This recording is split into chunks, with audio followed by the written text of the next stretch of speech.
আলহামদুলিল্লাহ। সওদাগর পক্ষ থেকে সবাইকে আসসালামু আলাইকুম রহমতুল্লাহ। আশা করি সবাই ভালো আছেন। আমাকেও আল্লাহ তাআলা ভালো রাখছেন আলহামদুলিল্লাহ। দেখেন যে অবস্থা, আমি একটু আগে দেখাই আপনাদেরকে। এই একটা, তারপরে এই যে দেখেন, এই যে এইখানে, তারপরে এইখানে দেখেন প্রায় কতখানি জায়গা। এই যে দেখেন অবস্থা, এই যে দেখেন, এই যে এইখানে, পরে এই যে এইখানে দেখেন, এইখানে আছে, তারপরে ওই যে ওইখানে আছে। তো আসলে ইঁদুরের যন্ত্রণায় একেবারে শেষ।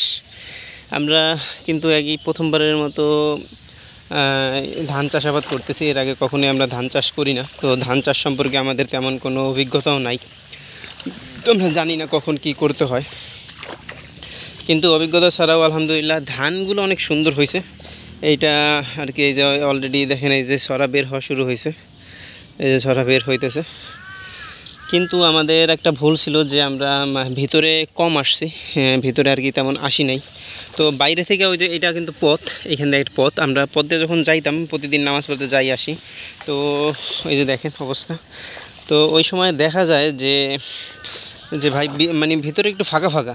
তো তো কয়েকদিন আগে ভিতরে আসলাম, এখন থেকে এই অবস্থা। তো ইঁদুরে কাটা শুরু হয়েছে। তো আমরা গত 2-3 দিন যাবৎ ওষুধ দিতেছি, তো মনে হইতেছে না তেমন কোনো কাজ হইতেছে। দেখেন জমিতে কিন্তু প্রায় 1 হাঁটু পানি, এই হাঁটুর এই পানির মধ্যে আইসা আইসা কাটতেছে। এই যে দেখেন কি করছে, এই দেখেন কাইটা কতখানি জায়গা নিয়ে কাটছে। তো এইটার কোনো প্রতিকার যদি কেউ জেনে থাকেন আমাদেরকে একটু দয়া করে বলবেন যে এটার প্রতিকার কিভাবে কি করা যায়। তো আমরা ওষুধ কিন্তু দিতেছি মোটামুটি, তো ওষুধ দেওয়ার পরও আর কি তেমন কোনো কাজ হইতেছে না। যাই হোক, তারপরও দেখি ওষুধ আজকে বিকালে ওষুধ দিব।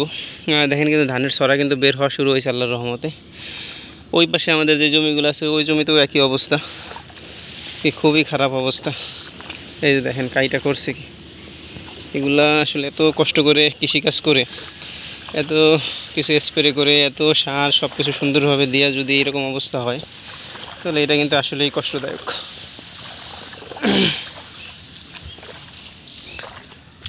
দেখেন ধানগুলো কত সুন্দর হয়েছে আলহামদুলিল্লাহ।